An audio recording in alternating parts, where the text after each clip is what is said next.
basically, we have two major ad agency companies represented here, two of the world's largest, and a very savvy, radical, independent content producer. But I was wondering if you could all start off by just describing a little bit about what you do in the business, and specifically how you're trying to evolve advertising to its next iteration, its next form. So maybe, I know you have a couple of clips, but maybe we could start to my left with John and work across. Great. Thanks for everybody for coming. It's great to see that much enthusiasm in the room. So hopefully we'll be able to cover enough ground tonight that you'll feel it was worth the price of admission. You know, I've been in the advertising business for a long time myself, and in 1993 I had this nagging feeling that the business was going to change, and I reinvented my company at the time, which had kind of a Brooks Brothers name to it, including mine, fortunately.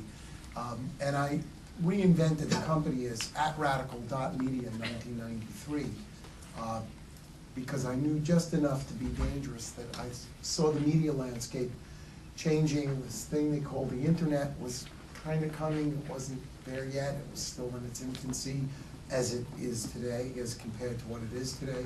But more importantly, probably in panels not unlike this, there were people who were suggesting content was going to be king, and that if, as long as you produced something of meaning or had some value, that there'd always be a place for that. And I felt as if in our advertising business, if you're at all a student of history and you look back at the earliest days of television, a slightly confusing time when nobody really knew how to use television, just as we have only learned in the last 10 years or so how to utilize the internet, that the earliest days of television were single-sponsored programs, and mostly because there weren't enough sponsors who had stepped into the arena, and there was plenty of time and place for them to sometimes own or, as I say, singly sponsor that a show.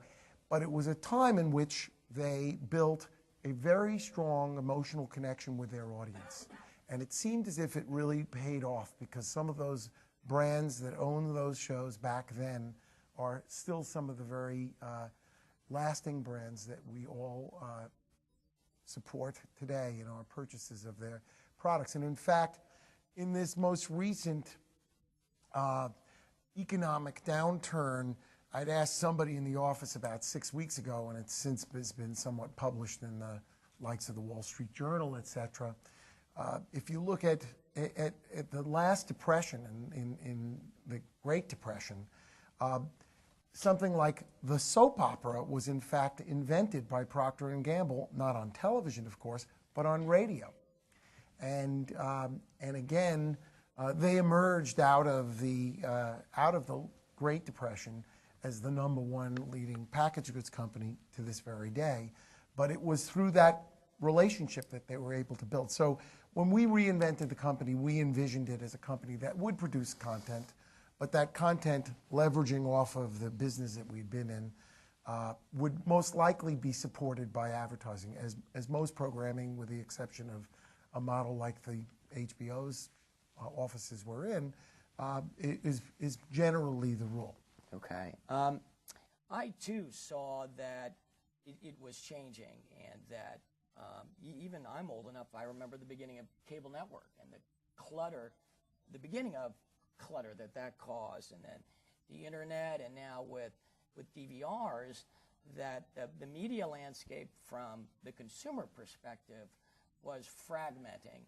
And one of the, I'm not going to call it a casualty, but one of the main communication vehicles for advertising, the 30-second TV spot, was under duress, and viewers were paying less attention to commercials and had the opportunity not to watch them.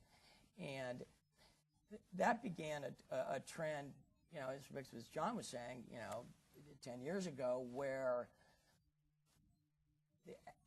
those of us on the advertising and media side saw the opportunity to look at TV and other entertainment properties, not to advertise around them, but to try to deliver messages in them. And sort of that began this world of what sort of evolved into sort of catch-all phrase of branded entertainment, where you can now, and again, I'm working from a place where, you know, millions, tens, hundreds of millions of dollars are spent on television, and it puts us in a position to leverage those dollars to put messages into shows like Top Chef and et cetera, et cetera. And also to look at, you know, content that's developed and produced from the ground up on behalf of brands. And now, where I live, we don't live in the production world. We'll wait for guys like John to come in and Doug to come in with great ideas for our clients, and then build deals around them. So, sort of a convoluted way of talking about what I do. Okay. Interesting. Actually, I would love to come in and sell your show. It'll Except for he doesn't work for Omnicom. It'll so be he can't. really interesting the day WPP can walk in the door. You could, honestly, you could, Doug. I'd have to come in as Radical Media. There you go. You know, sort of to back up, give you a little background on myself. I got into this, I guess you could say, modern madman world, you know, as an entrepreneur.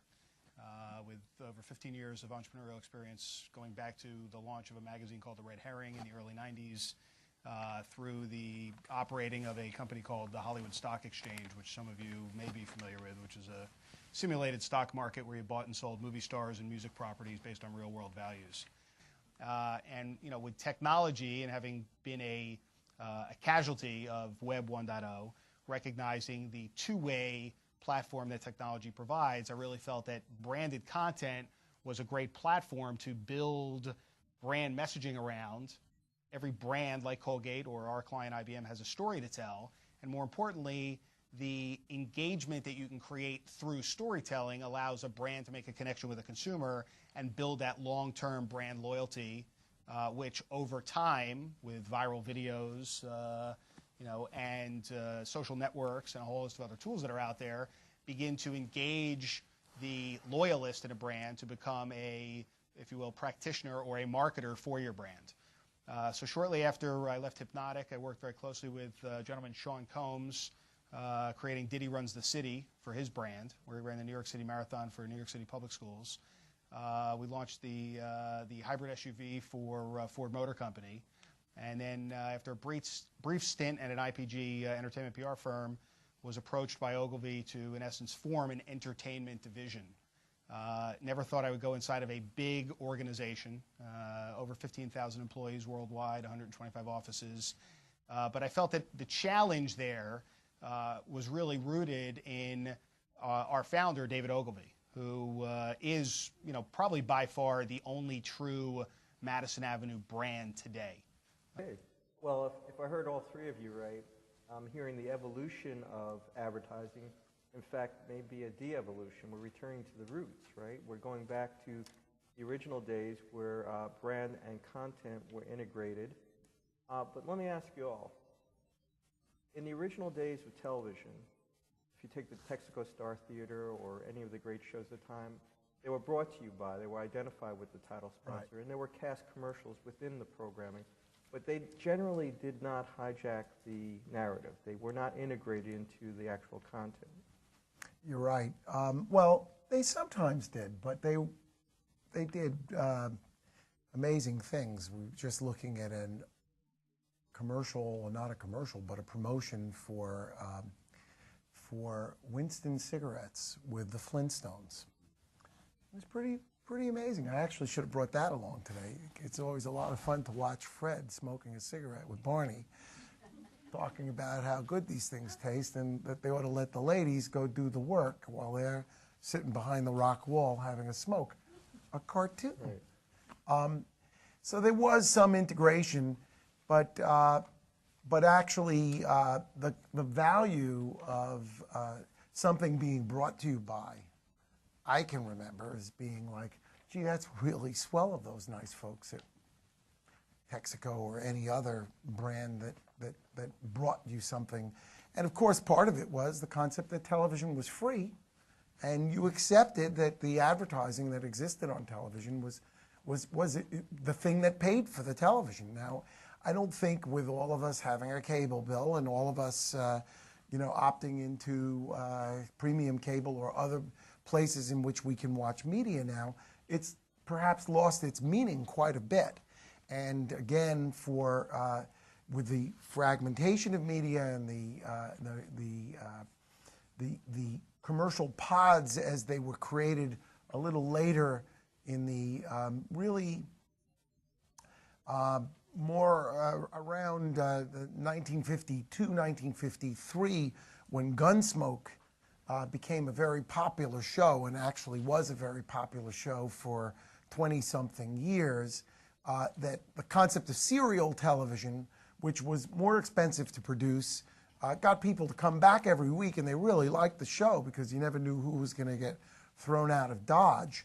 But the thing was that it cost more to produce, and there was a fundamental shift then where brands that once owned entire shows were offered the opportunity to contribute a small amount towards the co-oping of the ownership of that show through commercial pods. And I don't know exactly how many commercials were crammed into a typical, well, probably in a 2-minute pod, which is all it was. They were probably 2 commercials, 2 60-second spots. But it's, of course, now typical commercial television as we watch it on any network is probably about 18 to 20 minutes of advertising. And 44 minutes of programming. 44 minutes of programming in an hour show. And in 30 seconds, you could be looking at so many commercial messages. Who could possibly keep track of? Or why would anyone think how swell it is of any one of those brands being the person who's actually, or the brand that's brought you that show? So the appreciation is critical. And one of the things that, as we've expanded our business beyond the model of integration, because we really don't do that much product integration, but we do try to solicit single-sponsored programming. Iconoclast, the show that we currently have on Sundance, and it's in its 4th year, is singly sponsored by Grey Goose Entertainment. The last I looked, they make vodka. But they came to us 5 years ago, having heard we had been involved in some things like this, and there was a really great brand manager for Grey Goose at the time, who realized it was important for them as a brand, as a luxury brand, to provide something that would be appreciated by their consumers. And 4 seasons later, we have a great series. There is no product integration at all, with the exception of a surprise to us. That's what one actor in one show happened to reach for in an episode, but that was clearly not planned. It is not about a cocktail. It is about a conversation between 2 people, and that model is something that we've replicated time and time again. Basically, we have 2 major ad agency companies represented here, 2 of the world's largest, and a very savvy, radical, independent content producer. But I was wondering if you could all start off by just describing a little bit about what you do in the business, and specifically how you're trying to evolve advertising to its next iteration, its next form. So maybe, I know you have a couple of clips, but maybe we could start to my left with John and work across. Great. Thanks for everybody for coming. It's great to see that much enthusiasm in the room. So hopefully we'll be able to cover enough ground tonight that you'll feel it was worth the price of admission. I've been in the advertising business for a long time, 3, because I knew just enough to be dangerous that I saw the media landscape changing. This thing they called the internet was kind of coming. It wasn't there yet. It was still in its infancy, as it is today, as compared to what it is today. But more importantly, probably in panels not unlike this, there were people who were suggesting myself, and in 1993, I had this nagging feeling that the business was going to change, and I reinvented my company at the time, which had kind of a Brooks Brothers name to it, including mine, fortunately. And I reinvented the company as @radical.media in 1990. Content was going to be king, and that if as long as you produced something of meaning or had some value, that there'd always be a place for that. And I felt as if in our advertising business, if you're at all a student of history and you look back at the earliest days of television, a slightly confusing time when nobody really knew how to use television, just as we have only learned in the last